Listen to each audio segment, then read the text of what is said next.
El joven que ves en pantalla lloró durante su juicio para manipular al jurado, pero las cosas le salieron mal. Aquí te cuento la escalofriante historia de Dylan Shoemaker. I didn't mean to kill Austin. Ashley, I really didn't. I really think I did that. I didn't mean to hurt him. Todo lo que necesito es llorar enfrente de todos, conmoverlos un poco ante mi situación, tarea fácil para un joven de ojos claros y piel lozana, un chico guapo y de buen porte de tan solo 17 años, un adorable joven americano que busca otra oportunidad en la sociedad de ser mejor, de tener una familia, luego de haber ultimado a sangre fría a un bebé de tan solo 23 meses, abrumado por su llanto. Un acto que manchó para siempre la historia de los Estados Unidos.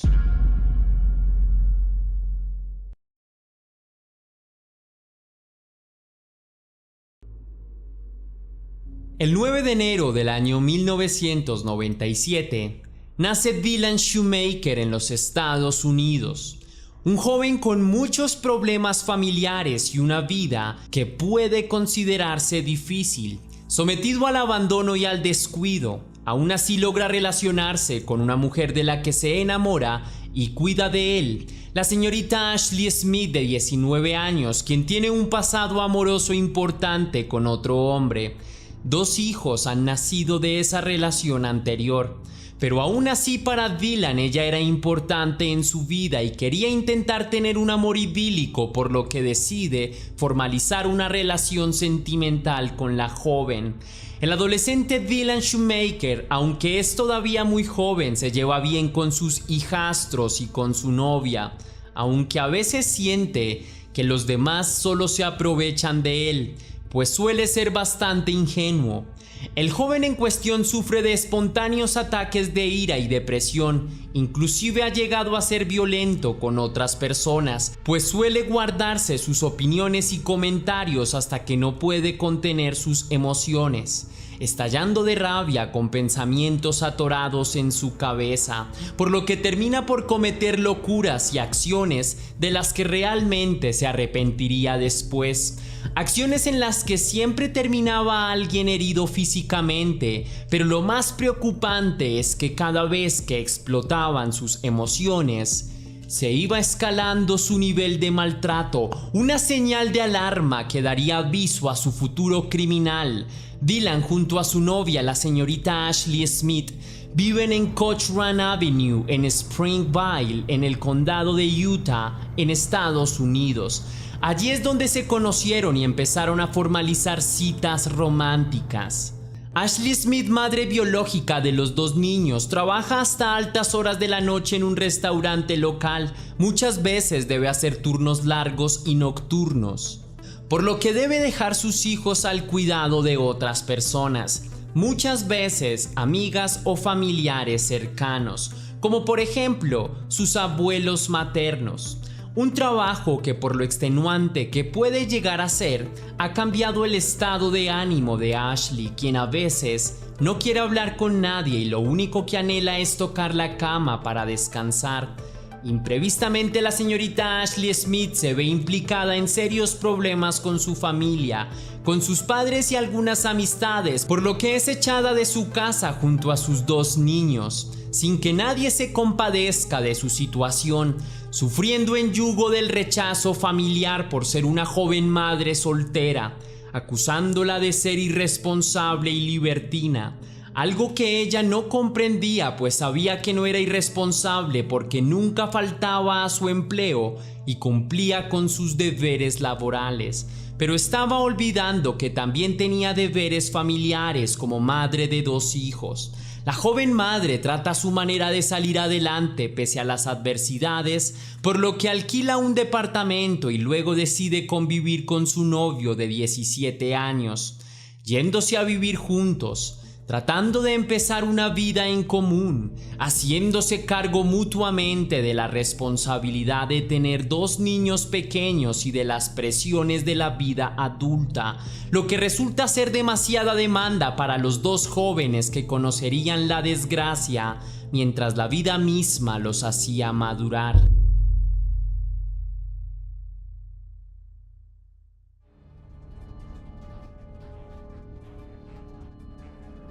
La señorita Ashley Smith se ha mudado junto a su novio Dylan Shoemaker y sus 2 hijos, entre ellos el pequeño Austin Smith, de tan solo 23 meses, quien es un niño saludable y juguetón, dueño de una inmensa ternura. Ashley, como suele ser la costumbre cada cierto tiempo, debe comparecer a una jornada extensa en su trabajo. Jornadas que son constantes porque Ashley Smith pretende conseguir dinero extra para ahorrar para sus hijos y para vivir con su pareja luego de ser expulsada de casa de sus padres. Así que ha doblado sus esfuerzos para conseguir dinero y salir adelante. Trabaja horas extras, aun cuando está cansada, mientras su novio en casa, Dylan Shoemaker, cuida a los niños y se mueve en sospechosos negocios. Si bien el joven Dylan Shoemaker, de 17 años, no tiene experiencia como niñero, o mejor dicho, cuidando niños, mucho menos sabe de paternidad. Lo hace por primera vez sin muchos problemas, utilizando su sentido común, por lo que nuevamente su novia le ha encomendado esta tarea. El joven permanece en casa con los hijos de su novia, niños pequeños de una relación anterior relativamente reciente, por lo que no se siente en lo absoluto responsable por ellos y en el fondo quisiera que no existieran, pues le producen unos repulsivos celos y de cierta forma envidia. Por esta razón, comenzó a tener un trato mucho más indiferente con los niños. No está observándolos continuamente, los abandona en su cuna mientras hace otro tipo de cosas, como preparar un par de encuentros mientras su novia no está en casa, hasta que el llanto del pequeño Dustin Smith empieza a fastidiarlo, a irritarlo y su estado de ánimo se ve constantemente variable. En principio el joven e irresponsable Dylan Shoemaker abofeteó al pequeño Dustin Smith luego de que inocentemente escupiera en su propia comida, irritando a su padrastro con su sola presencia infantil, recordando que es fruto de otros hombres y no de él, pero aún así debe hacerse cargo. Dylan Shoemaker sufre entonces uno de sus ataques de ira, esta vez completamente solo, siendo él el cuidador, sin que nadie lo cuide a él. A pesar de que clínicamente ha sido diagnosticado con patologías en su conducta y debe tomar medicamentos, pero ese día olvidó su medicación y pues dejó que sus emociones mostraran su peor lado, el lado más oscuro que marcó un antes y un después en este caso. Dylan toma la cabeza del niño entre sus manos y lo golpea repetidas veces contra el suelo, mientras le cambiaba el pañal. Luego escribe en su celular mientras el bebé herido se retuerce. Cuando Dustin Smith intenta escapar, su padrastro le pone una almohada en su cabeza y le acierta 3 puñetazos directos más, con excesiva fuerza, con desmedida frialdad, algo mortal para un niño tan pequeño, procurando mientras lo lastima no despertar a su otro hijastro que duerme en la habitación adyacente. Luego de que el bebé no pudiera moverse, inerte ante la almohada ensangrentada, Dylan Shoemaker sigue chateando por su celular sin mucha importancia ante lo que ha sucedido. Envía un mensaje de texto a su pareja diciéndole que Dustin Smith, de poco más de 1 año de edad, ha sufrido un accidente y trata de limpiar torpemente la escena del crimen, haciendo parecer que el niño resbaló y murió al golpearse la cabeza, actuando una falsa tristeza, una melancolía mentirosa ante la pérdida de su hijastro, convenciendo a familiares y amigos cercanos de su tragedia.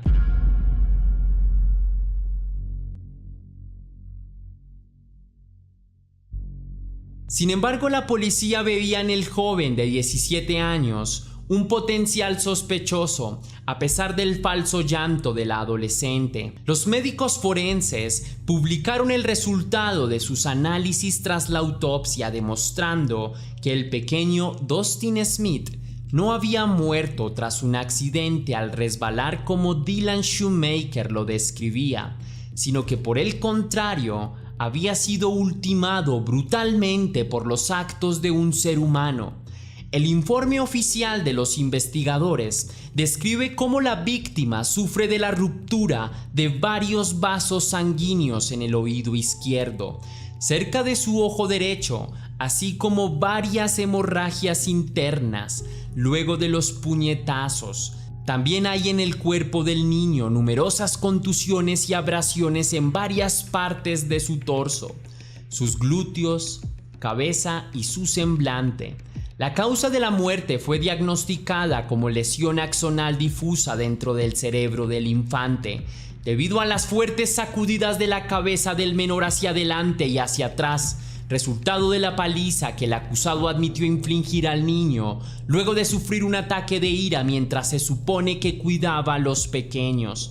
El aparato celular de Dylan Shoemaker también fue investigado por el Departamento de Tecnología de la policía, evidenciando múltiples mensajes de texto donde mantenía varias conversaciones al mismo tiempo.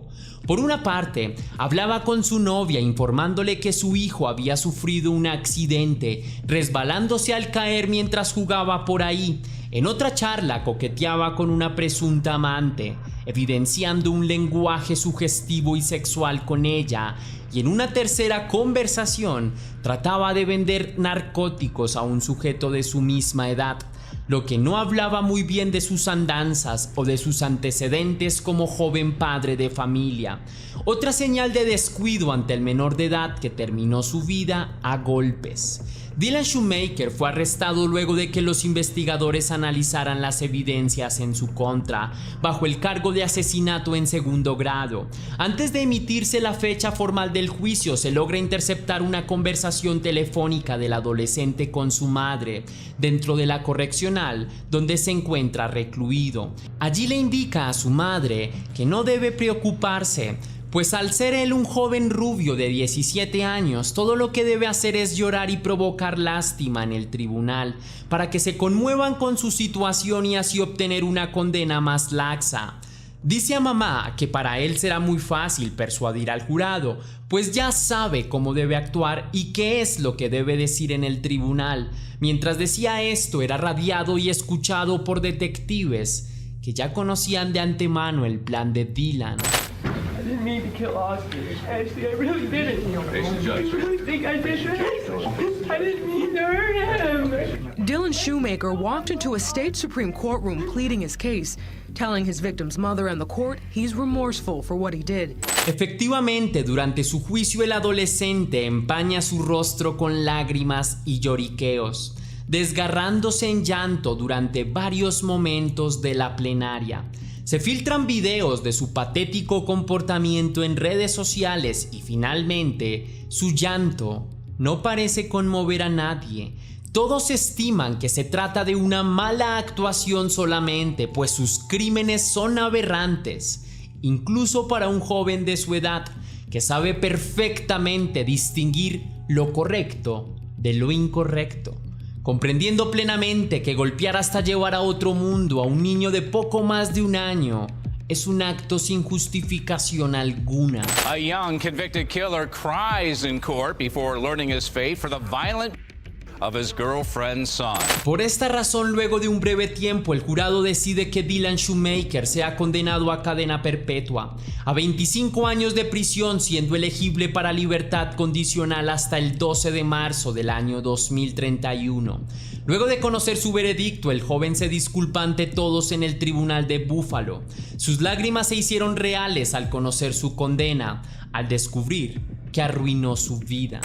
I would give my life for Austin. I loved him a lot. Dylan cita las siguientes palabras mientras llora a su prometida en la audiencia, es decir, a la madre de la víctima.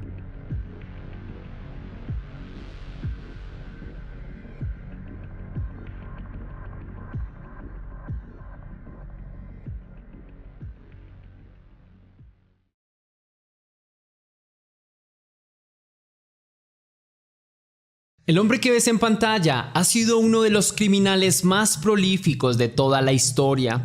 Lo consideraron como un maniático cazador de humanos. He not only betrayed his country, he also betrayed his church and his wife in an almost unimaginable way. When the bodies of young women began turning up in shallow graves that dotted the Alaskan wilderness.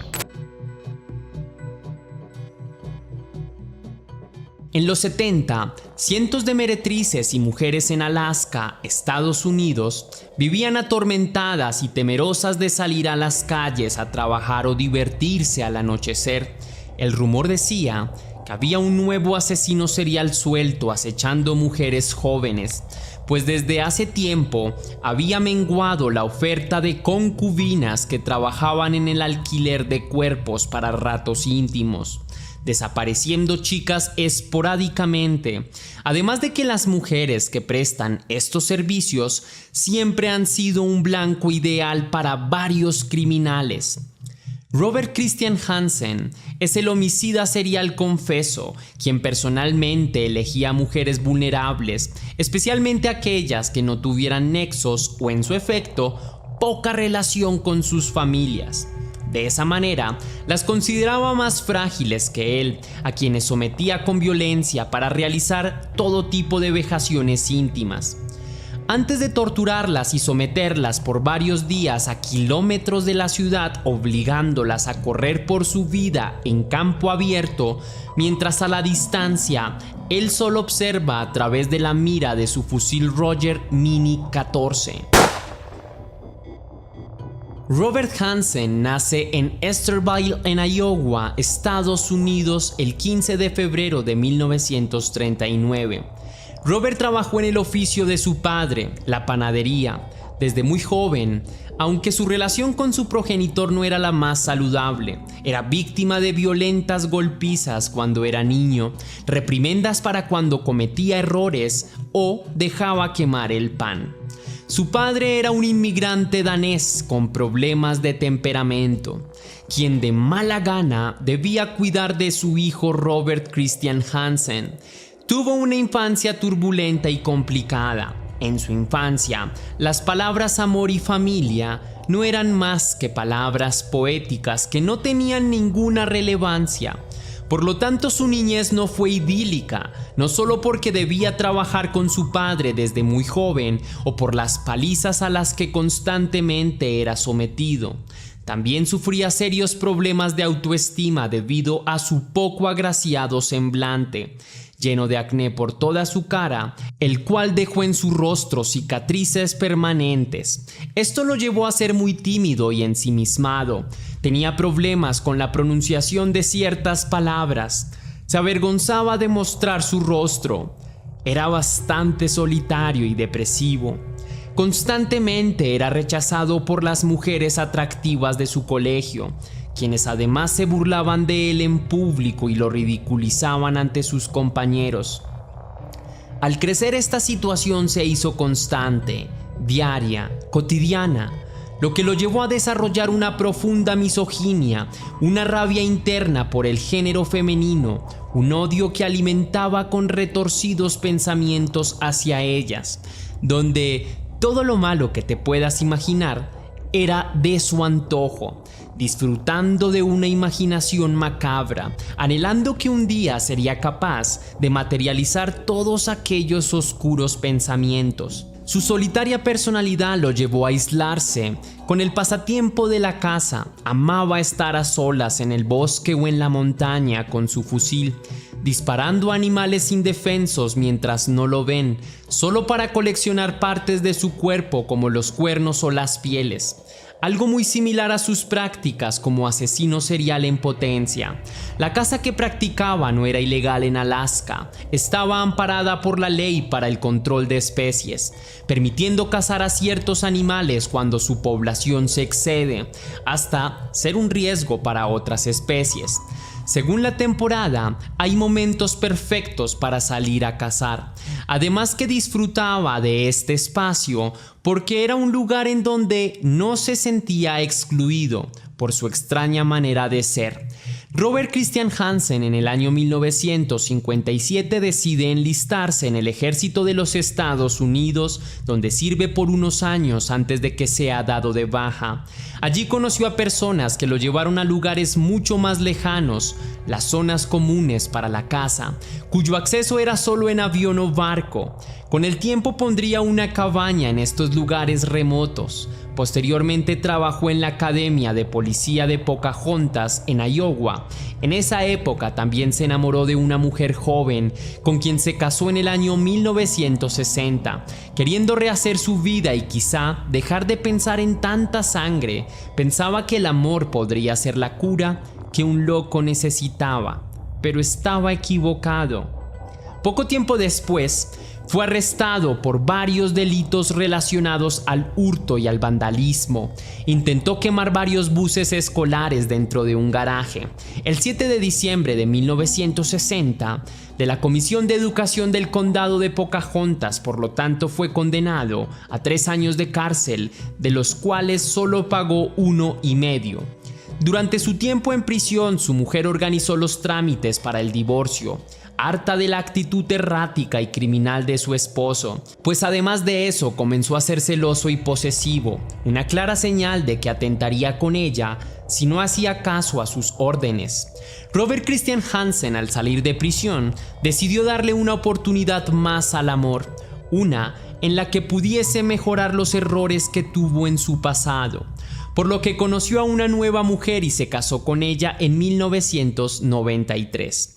Su segunda esposa, quien además sería la madre de sus 2 hijos, se mudaría con él a Alaska en 1967, formalizando una familia, haciéndose muy popular en su comunidad, impulsando su hobby como cazador y prometiéndose un gran futuro con su familia.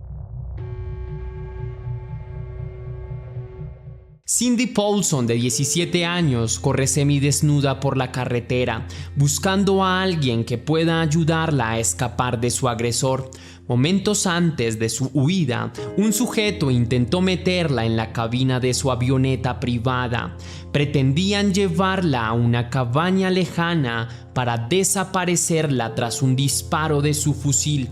En el camino mientras huye, Cindy Paulson logra ver a un camión a la distancia, al cual se le atraviesa abruptamente para hacerle la parada. El hombre que conduce, desconcertado, se detiene y abre la puerta del copiloto.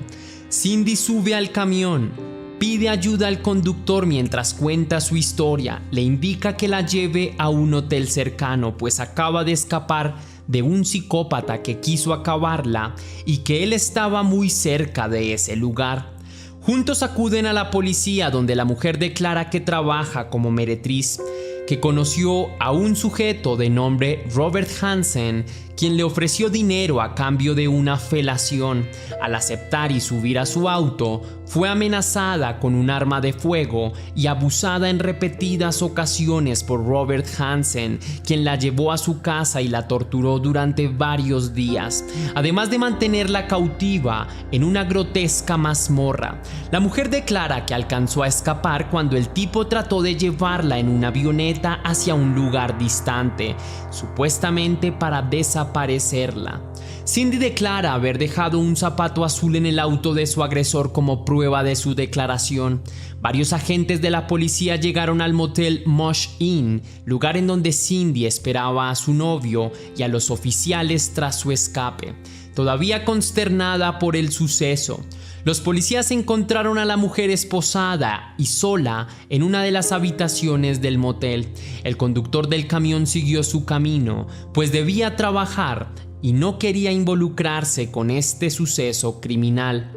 Cindy Paulson describe a su agresor hasta identificarlo como Robert Christian Hansen, quien fue capturado y poco después es interrogado por los oficiales, declarando que estaba siendo extorsionado por la joven de 17 años, quien además no tiene una buena reputación por su oficio como vendedora de servicios íntimos y su vida en las calles, por lo que la policía no cree en la versión de la mujer y da fe a las palabras de su agresor, el señor Robert Christian Hansen, quien con su fachada de hombre humilde y trabajador logra mentir con éxito a la policía, comprobando que estaba con un amigo mientras todo sucedió. Miente sin problemas y presenta una coartada, la cual es confirmada por sus amigos, quienes supuestamente todo el rato estuvieron compartiendo con él. El caso de Cindy Paulson fue archivado por un tiempo, dejando libre a una persona que era un serio peligro para la sociedad, especialmente para las mujeres.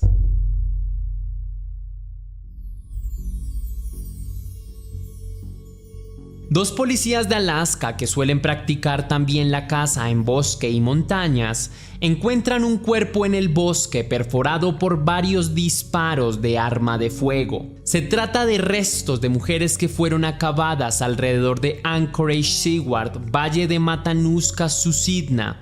Lo más terrible quizá de todo es que eran cuerpos que a lo mejor nunca fueron reportados ante la policía, lo que daba cabida a pensar en que había un asesino serial suelto que estaba operando de manera sigilosa. El primer cuerpo sin respuesta es el de una mujer que no pudo ser identificada, por lo que sería nombrada con el apodo de Eklundna Annie por la carretera cercana donde fue hallada. Luego se encontró el cuerpo de Joanna Messina y en 1982 restos de una mujer de 23 años llamada Sherry Morrow cerca al río Cakenik Float. Todas ellas habían sido ultimadas por la misma persona. Investigadores forenses realizaron un posible perfil del asesino, a quien describieron como un posible cazador frustrado con serios problemas de autoestima.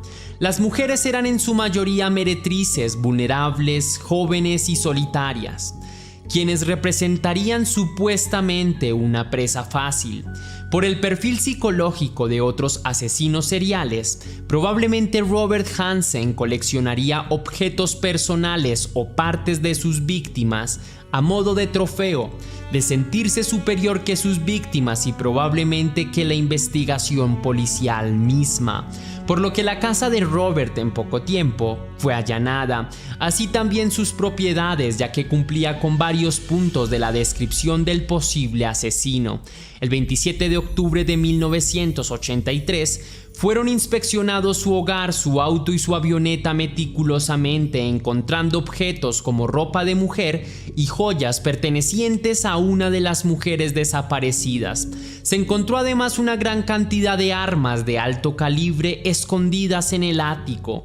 Todo un arsenal como para empezar una ola de crímenes o armar una pandilla local, entre las cuales probablemente estaba el arma con el que terminó la vida de las 3 mujeres halladas anteriormente. Los familiares y amigos cercanos de Robert Christian Hansen fueron nuevamente interrogados con mucho más rigor, hasta que confesaron que Robert Hansen les obligaba a declarar que estaban con él a través de chantajes o represalias violentas, pero que desde hace un tiempo el hombre viene comportándose de manera errática, ocultando un terrible y oscuro secreto.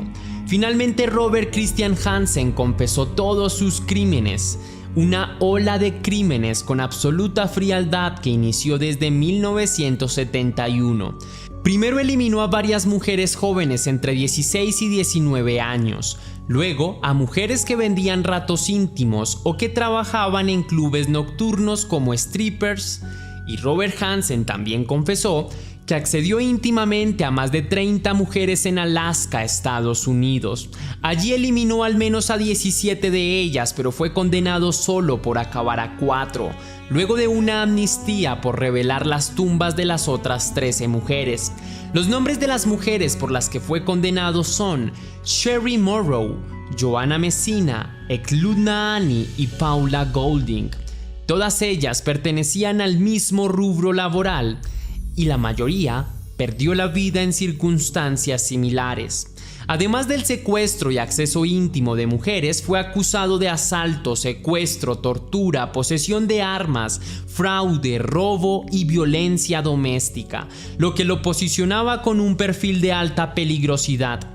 Balística comprobó que las balas en los cuerpos de las mujeres coincidían con la de su fusil Roger Mini 14.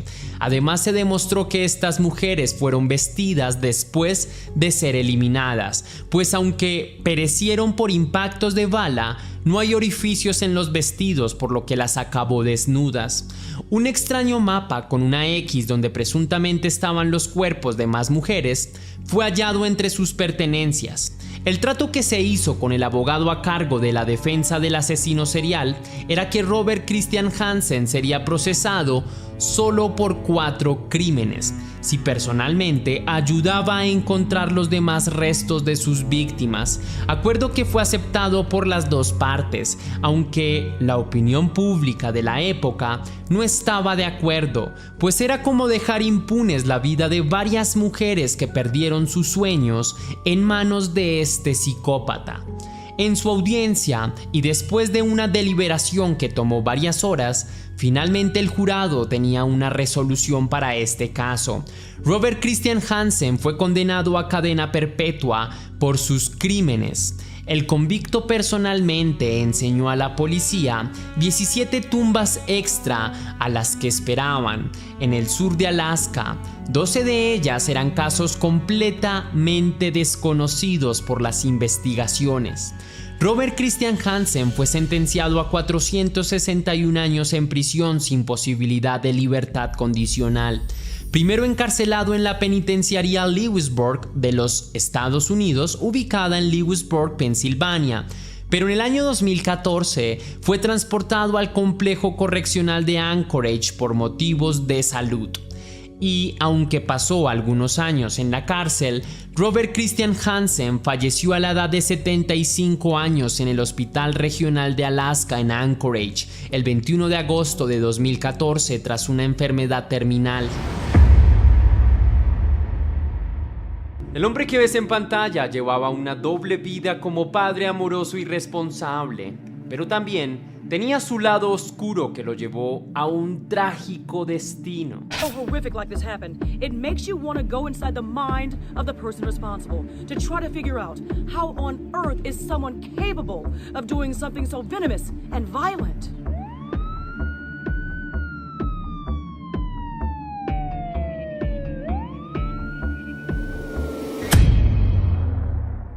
Antes de iniciar, quiero enviar un saludo muy especial y cósmico a 2 leyendas, a Rocío Núñez o Núñez, que me escribió gracias. Gracias a ti, mi leyenda, por apoyarme, por darme una oportunidad. Deseo que estés muy bien, que tu familia se encuentre muy bien y te envío un fuerte abrazo y un beso grande hasta México. Y a Aleja Reyes, que me escribió gracias. A ti, querida leyenda, por ser tan especial con tu apoyo, te envío un beso y también deseo que tu familia se encuentre muy, muy bien. Ahora sí, la pregunta del día de hoy es: ¿alguna vez has sufrido algún accidente o has presenciado alguno? Déjame tu respuesta o experiencia en la caja de comentarios.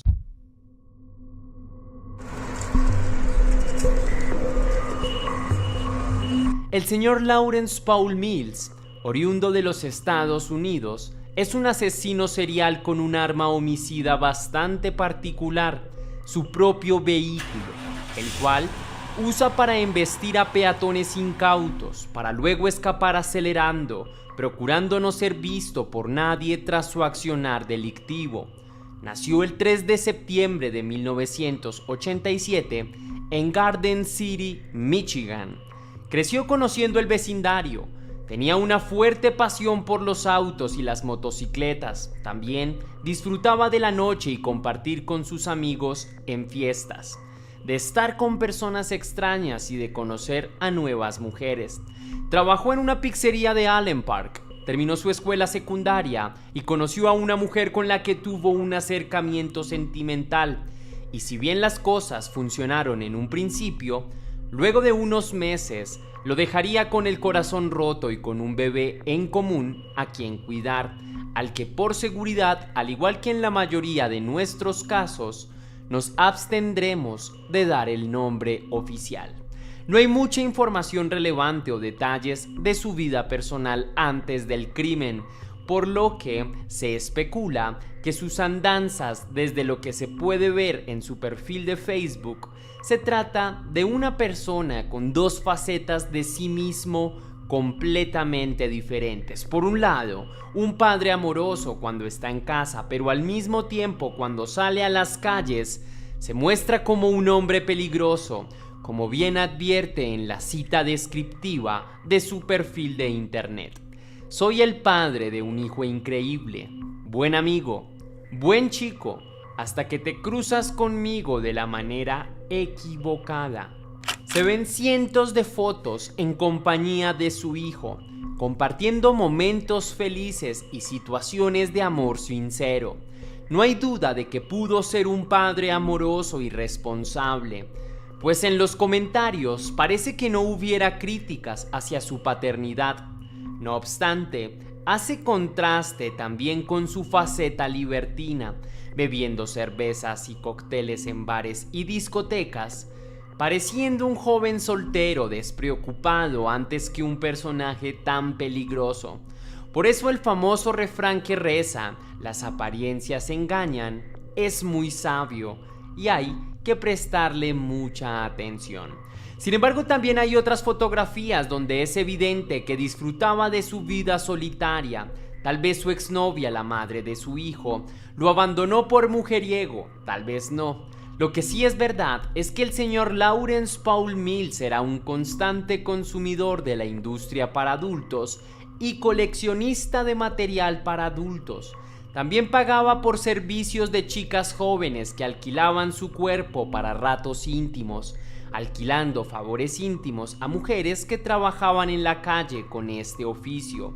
Meretrices con quienes negociaba para satisfacer su líbido, aunque prefiera recuperar su dinero de la manera más frívola y descarnada posible, como si simplemente se tratara de un videojuego donde puedes matar y escapar en la noche, como si fuera una escena de Grand Theft Auto donde podías cometer crímenes sin importar mucho. Luego de pagar por ratos íntimos, el señor Lawrence Paul Mills enciende su auto mirando fijamente a la meretriz con quien ha compartido, marcharse caminando despacio, para luego acelerar su Chevy Trailblazer dorado modelo 2006 y arrollarla, lanzándola por los aires hasta verla caer. Luego la atropella una y otra vez hasta darla por muerta. El psicópata al volante baja de su auto, se dirige al cuerpo sin respuesta de la mujer y saca de su bolso unos billetes. Recupera su dinero invertido, vuelve a su coche, lo enciende para retirarse acelerando, escapando al anochecer sin mirar atrás, repitiendo su crimen en varias ocasiones más.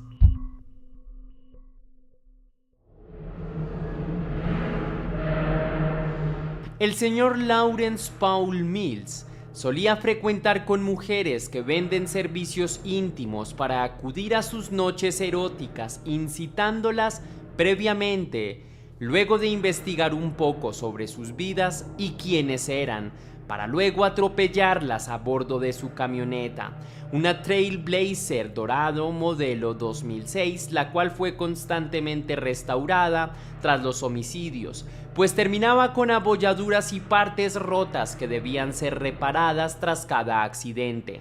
Luego de embestir a las mujeres, Lawrence Paul Mills les robaba para recuperar su dinero.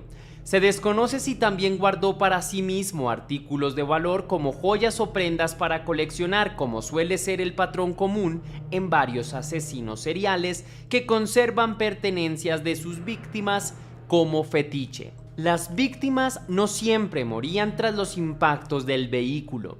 Muchas veces solo quedaban tendidas en la carretera retorciéndose del dolor, por lo que Lawrence Mills descendía de su coche para terminar el trabajo, propiciándoles, en vez de ayuda, una fatal paliza para rematarlas mientras estaban indefensas y adoloridas en el suelo, muchas veces sangrando sin parar.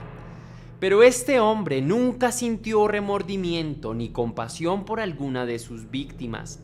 El 16 de octubre del año 2017, Lawrence Mills cobraría la vida de su supuesta primera víctima, una mujer de 34 años llamada Melinda Salazar, a quien contactó para servicios íntimos previamente una vez en la supuesta cita. Averiguó detalles personales de la vida de la mujer para luego desaparecer durante varias horas.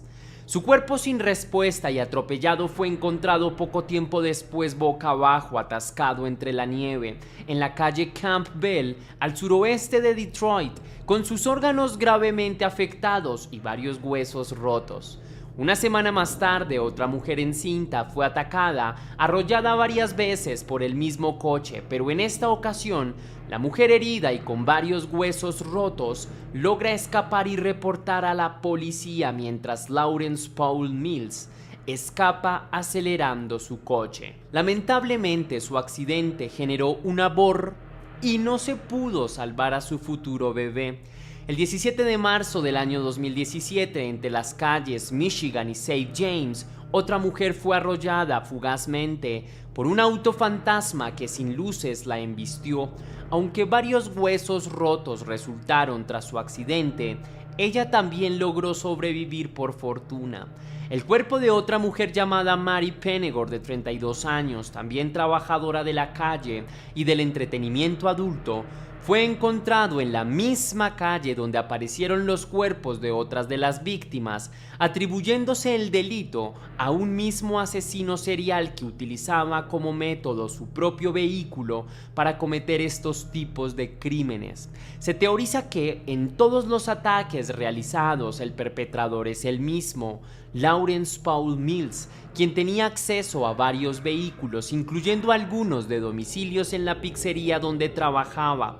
También podía reparar sus autos con facilidad, ya que contaba con los conocimientos para hacerlo. Sabía bastante sobre mecánica automotriz, latonería y pintura. Algunas mujeres de la calle se aliaron con la policía para buscar al asesino, manteniendo redes de vigilancia, de apoyo, de comunicación y de voz a voz para protegerse entre ellas y dar información importante a las autoridades para llevar a la identificación plena y captura del implicado. De las chicas que sobrevivieron, ellas atestiguan que el hombre se movilizaba en un vehículo de color oscuro que no llevaba prendidas las luces delanteras. Poco tiempo después también se supo que el hombre también atropelló a sus víctimas con un Chevy Cobalt. Finalmente, luego de investigar a fondo cada uno de los crímenes y su modus operandi, logran dar con un sospechoso principal, un tipo ya conocido entre algunas mujeres del sector, del que no están convencidas de que sea un matón tan desalmado o sea el autor detrás de estos crímenes, pues se sabe que cuida de un hijo amorosamente y es respetuoso.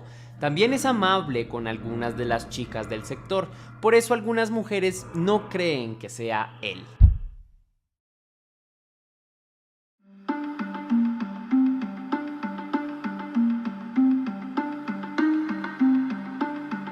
Tras una extensa investigación que se prolongó por algunos años, en donde se trató hasta el cansancio de relacionar las diferentes pruebas que involucraban a Lawrence Mills con los delitos, la policía detendría a Lawrence Paul Mills el 24 de abril del año 2020 sin presentar objeciones ni pretextos.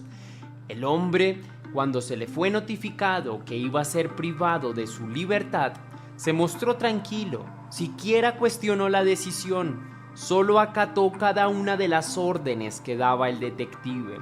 Lawrence Paul Mills, poco tiempo después, confesó 2 de sus crímenes, aceptándolos a detalle, insistiendo que fueron accidentales y nada intencionados, pues según él, las chicas se atravesaron y no tuvo mucho tiempo de control para maniobrar el vehículo. A pesar de ser sospechoso de otros accidentes de tránsito más, se procesó particularmente por 2 de ellos. Luego, se declaró inocente de los cargos de los que era acusado, a pesar de haber confesado previamente que sí tuvo relación directa con los casos de mujeres atropelladas. El 17 de noviembre del año 2021, y después de un análisis del caso y las pruebas que habían por el jurado, Lawrence Paul Mills fue sentenciado a 48 años de prisión con 28 años de condena mínima antes de solicitar libertad condicional. En el centro correccional de Bellamy Creek fue declarado culpable de 2 crímenes de asesinato consecutivo y de provocar que una mujer encinta perdiera a su bebé de forma espontánea o la muerte del embrión en su vientre. Detroit police say the streets are now safer because a violent predator is behind bars. Lawrence Mills III of Garden City is charged with purposely running down 3 women with his car. 2 of them are now dead.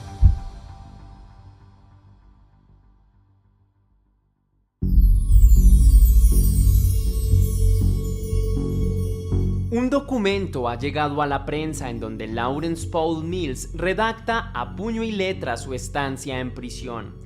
declarando lo mal que se siente tras haber cometido sus crímenes, notándose arrepentido por cometerlos y culpando al excesivo consumo de sustancias ilegales y al alcohol por sus motivos. Y abro comillas, no conozco las diferencias entre una cárcel y una prisión, porque nunca he estado allí antes. La cárcel apesta. Estoy en un bloque de celdas, encerrado con 10 sujetos y un teléfono celular desde el 10 de abril del 2020. Solo hemos podido salir 4 veces a tomar el sol en todo este tiempo. Estoy en la cárcel porque 2 personas murieron debido a mi imprudencia y estupidez. Estoy intoxicado y bajo la influencia de sustancias. Me avergüenzo de mí mismo y estoy enojado conmigo por decepcionar a tanta gente y separar a tantas familias. Realmente, nunca quise que todo esto sucediera. Gracias por no juzgarme, ya que las historias siempre tienen 2 lados y las noticias y la policía quieren hacerme ver parecer un monstruo, pero ese es su trabajo. Claramente no soy un monstruo, no obtendré una cadena perpetua y saldré para salvar la vida de todos mis amigos o familiares que aún tendré, escribió Lawrence Paul Mills. Tal vez este hombre no dimensione el verdadero daño que ocasionó, pues se ve a sí mismo como una víctima circunstancial, como si sus asesinatos hubieran sido simplemente accidentes y no lo que en verdad fueron, homicidios intencionados y planificados que se repetían una y otra vez con un mismo modus operandi. Sin embargo, a la fecha se sigue investigando si otros accidentes de tránsito de la zona pueden ser involucrados a los cometidos por Lawrence, a quien aún se investiga penalmente. Sin embargo, quiero volver a hacer énfasis en esto mismo. ¿Cómo puede explicar sus delitos diciendo que son accidentales si se equivocó entonces muchas veces? Las víctimas eran iguales, todas mujeres que vendían ratos íntimos. Con todas aquellas que atropelló, se sabe que tuvo algún tipo de relación previa, incluso les indagó la vida. Es decir, ¿cómo puede explicar que son accidentales cuando todos comparten más de una característica en común el uno con el otro? Además, la prudencia de un conductor. Si tú llegases a atropellar a una persona, obviamente tú vas a tener más cuidado a la hora de conducir después, pero cometer el mismo error accidental una y otra vez en la misma calle, hacia las mismas horas, con el mismo tipo de víctimas, realmente es incomprensible. Pero déjame saber tú qué piensas. Hasta aquí va el video de hoy, leyenda. Si te gustó la investigación, déjame saber con un misterioso like. Recuerda seguirme en todas mis redes sociales para que tú y yo estemos más en contacto, porque estoy subiendo contenido muy interesante en mi página de Facebook, en mi página de TikTok y en mi página de Instagram. Adicional a ello, quiero decirte que tengo un nuevo canal que se llama El Lado Oscuro, y ahí estoy subiendo casos de personas que estén involucradas en el mundo artístico, que tengan fama, para hablar un poco de esos detalles oscuros de la vida de estos artistas que muchas veces nos gustan, ¿no? Entonces ese canal está muy interesante, así que los invito a que vayan a seguirme. Si quieres y si puedes hacer una pequeña donación para la producción de Test Misterios, estaré enormemente agradecido. Lo puedes hacer de 2 maneras distintas. La primera es con el botón de super gracias que se ubica allí abajo, justo al lado del botón descargar, o también lo puedes hacer vía PayPal, ya que tienes el link en la descripción y en el comentario fijado. Si lo haces de cualquiera de estas 2 maneras, recibirás un agradecimiento personalizado y un saludo de mi parte para un próximo video. Ahora sí, sin nada más que añadir por hoy, mi querida leyenda, recuerda que somos misterio, que las dudas te acompañan y que tú y yo nos vemos en el próximo caso.